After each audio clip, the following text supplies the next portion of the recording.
Assalamualaikum warahmatullahi wabarakatuh. Halo everybody, gimana kabarnya teman-teman? Ketemu lagi ya di channel saya ya, di Kurniawan Sekolah Housekeeping Channel. Buat teman-teman yang mau ngopi dulu mungkin silakan monggo, atau yang mau siapkan minuman dulu. Yang mau ngopi, yang mau rokok, silakan teman-teman.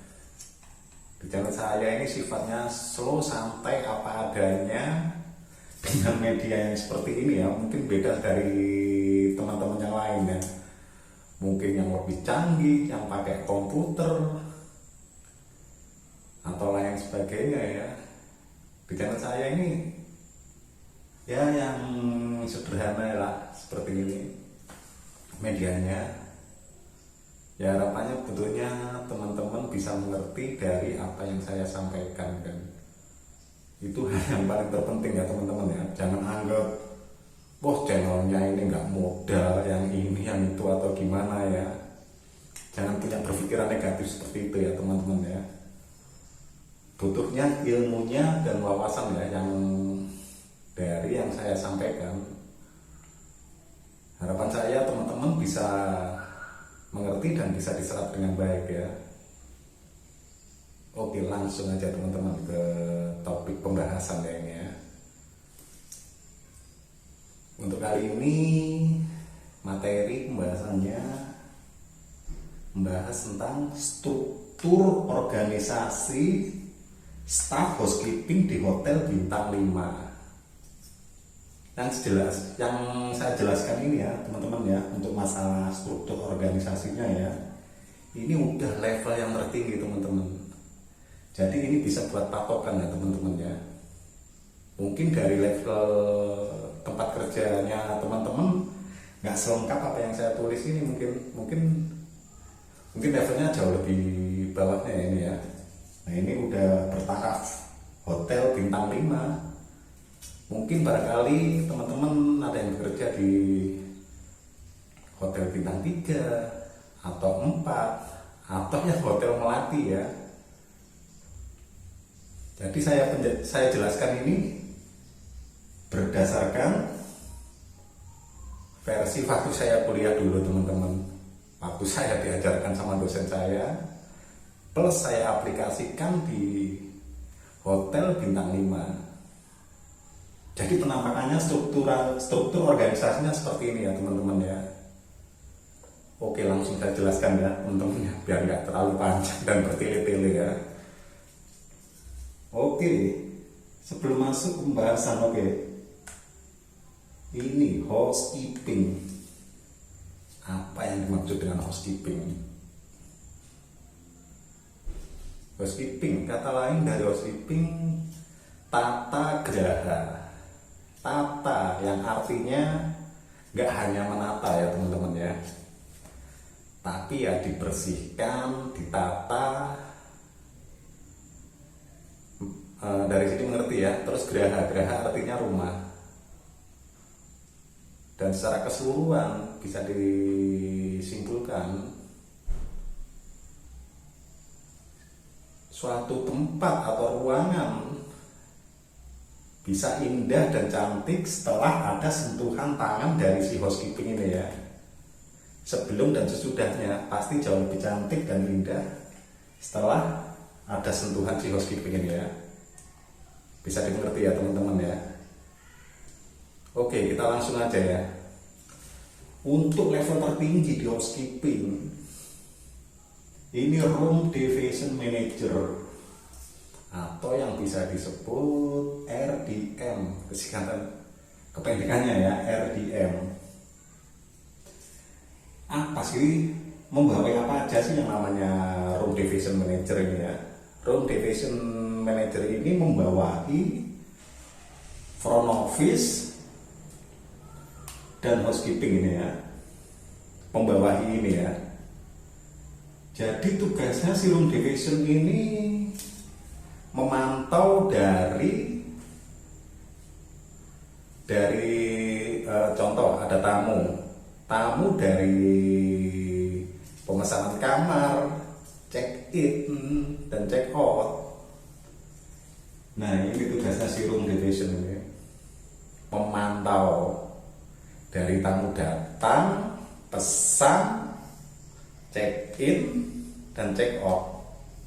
Ini tugasnya memantau aja ya teman-teman ya, dan ini membawai front office dan housekeeping. Untuk front office manager ini saya tidak jelaskan ya ini ya, mungkin di bawahnya masih ada lagi ini kru-krunya ini ya. Dan untuk room division manager saya nggak jelaskan ini atasnya. Yang jelas atasnya ya jelas GM lah, general manajernya ya. Posisi tertinggi di hotel gitu. Orang nomor satunya hotelnya namanya GM itu, general manager. Tapi untuk pembahasan ini yang di housekeeping ya, struktur organisasi staff housekeepingnya yang tertinggi room division manager. Ini membawai bagian front office ya. Tapi untuk di titik sini saya nggak menjelaskan ya. Tapi yang saya jelaskan sini ke bawah ya.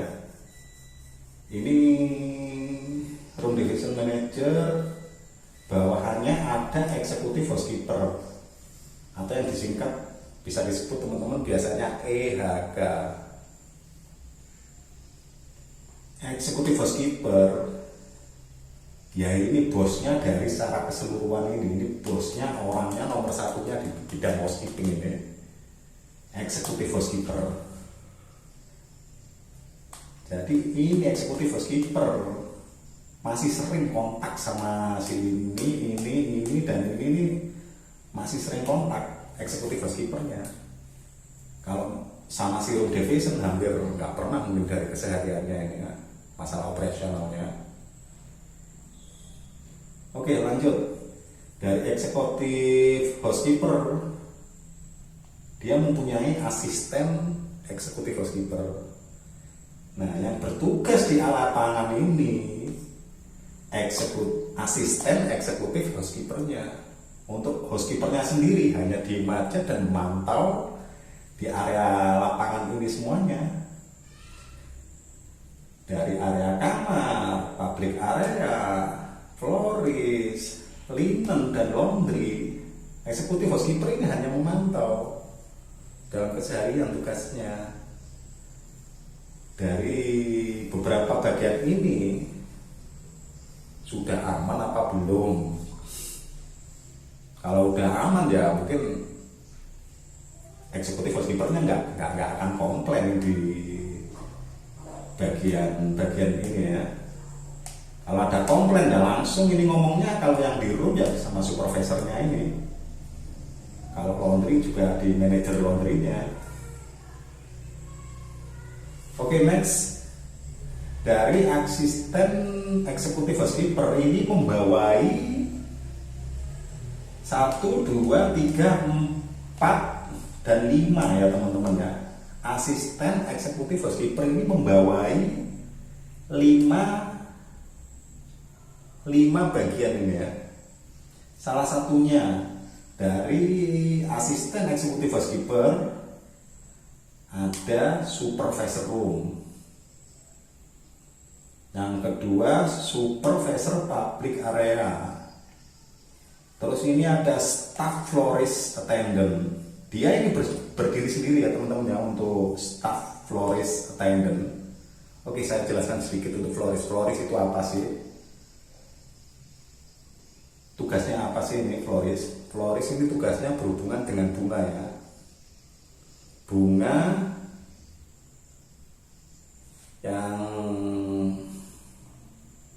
ditaruh di vas bunga ya teman-teman ya. Salah satu contohnya ini kayak ada kamar VIP itu pasti dikasih vas bunga itu sananya. Yang siapa yang bikin di florist ini ya? Oke next nanti kita akan kupas ya teman-teman dari sini ya nanti untuk yang lebih dalamnya ya. Kita lanjut yang keempat, staff linen attendant. Dan ini juga berdiri sendiri ya teman-teman ya. Dia nggak ada bosnya ya ini ya. Bosnya ya langsung ini asisten eksekutif housekeepernya ini langsung ini kontaknya. Jadi ini nggak berpengaruh sama supervisornya room, supervisornya public area atau florist. Bahkan yang di laundry dia berdiri sendiri ya, staff linen tandem ini ya. Dan untuk pembahasannya next, nanti saya akan kupas tuntas dalamannya ini ya. Dan yang kelima, manajer laundry. Dan di laundry ini khusus teman-teman, dia memiliki departemen tersendiri nih. Dan laundry ini lumayan luas. Makanya ada jabatan manajernya si laundry ini ya. Beda dari yang namanya room, public area, florist, dan linen. Karena luasnya si bagian pekerjaannya, makanya ada levelnya ini, manajer laundry. Manajer laundry dia mempunyai supervisor laundrynya, baru staff laundry attendant. Bisa dimengerti ya teman-teman ya dari sini ya. Untuk public area ini ada apa sih? Di bawahnya ini ada 2 teman-teman. Dan anak buahnya si supervisor public area, ada yang namanya gardener, ada yang namanya public area attendant. Gardener, apa sih yang dimaksud dengan gardener? Gardener ini bagian masalah taman ya, yang merawat taman, baik yang di indoor ataupun outdoor. Oke, next nanti kita kupas juga ya ini ya teman-teman ya, nanti di lain hari ya, nanti kita kupas tuntas semuanya. Jadi struktur untuk organisasi housekeeping di staffnya ini ya, di hotel bintang 5 ya terutama ya, penampakannya seperti ini teman-teman ya. Jauh lebih lengkap ini ya. Ini deh tempatnya teman-teman mungkin kalau di bawah hotel 5 ya, atau yang tanpa bintang, hotel bintang 3 atau 4, mungkin nggak selengkap ini ya. Untuk hotel bintang 5 ini beda ya, jauh lebih gede. Untuk laundry-nya udah ada manajernya, ada supervisornya juga ini ya. Oke, dari sini bisa dipahami ya teman-teman ya, apa sih maksudnya ini, biar saya jelaskan untuk struktur organisasinya. Harapan saya ini teman-teman ini bisa mengerti, nggak asal ngomong bagian apa, housekeeping apa sih, namanya housekeeping ini segini banyak ini housekeeping semuanya ini. Jadi housekeeping ini bukan hanya room attendant aja yang disebut housekeeping. Public area bukan ini aja yang disebut housekeeping. Mungkin dari teman-teman yang sepengetahuannya ya, produk yang tahu yang masalah housekeeping ini ya hanya ada di room dan public area. Mungkin teman-teman belum tahu yang namanya florist, linen attendant, dan laundry. Manajemennya sama, ikut housekeeping juga teman-teman. Bisa dimengerti ya teman-teman ya. Oke teman-teman, agak melebar sedikit ya dari topik pembahasan dan masalah struktur ini ya. Andai kata teman-teman ini posisi pekerjaannya ada di level terbawah ya, staffnya ini ya, yang attendant ini ya, ini harus tahu teman-teman nama-namanya bosnya kalian, RGM-nya ini siapa namanya, terus eksekutif housekeeper-nya ini siapa, asisten eksekutif housekeeping-nya siapa. Saya buat strukturnya ini biar harapannya kalian teman-teman ini bisa tahu namanya siapa. Kan gak enak juga teman-teman andai kata sama-sama shift pagi bareng-bareng ya, sama-sama masuk di area hotel, kalian gak saling sapa, kan gak enak juga itu, gak sopan juga ya. Terutama yang bagian sini, kalian juga harus nyapa ini bosnya kalian ini.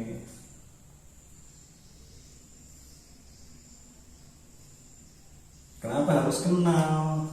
Soalnya juga ada penilaian loh teman-teman ya ini ya. Attitude kalian juga dilihat ini kesehariannya sama si ini eksekutif housekeeper sama asisten eksekutif housekeepernya. Bener kelihatannya sepele ya teman-teman ya. Meskipun hanya sekedar menyapa atau greeting aja. Ambil contoh eksekutif housekeepernya namanya Pak Joko. Kalian ada di posisi bawah ini ya yang di tenden ya. Ketemu aja lihat. Kalian siapa? Selamat pagi Pak Joko. Pasti jawabnya, oh iya selamat pagi mas. Nah andai kata buat pemula ini ya, staf pegawainya kalian kalau nggak kenal, hanya lewat-lewat aja, bisa ancaman ini sama teman-teman ini nanti.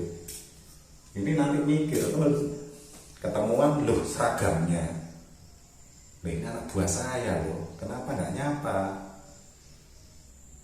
Setiap beberapa kali ketemu ya kan nyapa juga. Yang dikhawatirkan apa sih teman-teman? Dicapnya attitude kalian itu nggak baik. Andai kata teman-teman ini ada masalah, masalahnya apa sih? Entah kalian terlambat berangkat kerja atau ada suatu kesalahan yang di area tempat kerja kalian, ya ada suatu kesalahan lah intinya. Ini ya tentunya laporan dari supervisornya yang di area ini ya. Nah si supervisor ini nanti jelasnya pasti ditanyain yang namanya bos-bosnya ini, gimana nih anak buahmu aman? Terus bilang, waduh Pak ini kelihatannya wah nggak baik ini orangnya. Yang mana anaknya? Oh yang itu lah. Oh iya, sama aja kelihatannya, sama saya aja ketemu nggak nyapa nggak, attitude-nya kurang itu. Mending dibuang aja lah, ganti yang lebih bagus lagi tuh attitude-nya. Padahal masalahnya sepele teman-teman, nggak nyapa itu padahal. Dan itu pernah terjadi itu sama teman saya itu dulu. Padahal anaknya lo buai, masalah nggak nyapa, terus ada masalah langsung dibuang itu anaknya. Masalahnya apa? Dicap attitude-nya nggak bagus. Oke teman-teman bisa dimengerti ya, maaf agak melenceng sedikit masalah struktur ini dan harus tahu ini ya bos-bosnya kalian dan nama-namanya ya. Jadi setiap ketemu sebut namanya dan greeting sama dia ini, karena ini atasannya si ini, atasannya ya ini kalian ya, harus selalu sapa kalau ketemu, greeting. Di dalam dunia hotel wajib yang memiliki good public speakingnya teman-teman. Nggak hanya pinter di tamu ngomongnya, tapi juga harus pinter juga kita ngomong atau berbahasa ya sama atasan-atasan kita ya. Bahasa yang lebih enak ya. Harapannya apa sih? Biar terjadi suatu hubungan yang baik gitu ya teman-teman ya, antara atasan dengan bawahan. Bisa dimengerti ya teman ya. Oke teman-teman, sudah dulu ya untuk materi struktur organisasi ya. Maaf agak sedikit melebar ini tadi, dan kurang lebih penampakannya seperti ini ya struktur organisasinya ya. Dan insya Allah ini yang paling lengkap ini ya. Next kita sambung lagi di materi saya berikutnya ya teman-teman ya. Terima kasih. Assalamualaikum warahmatullahi wabarakatuh.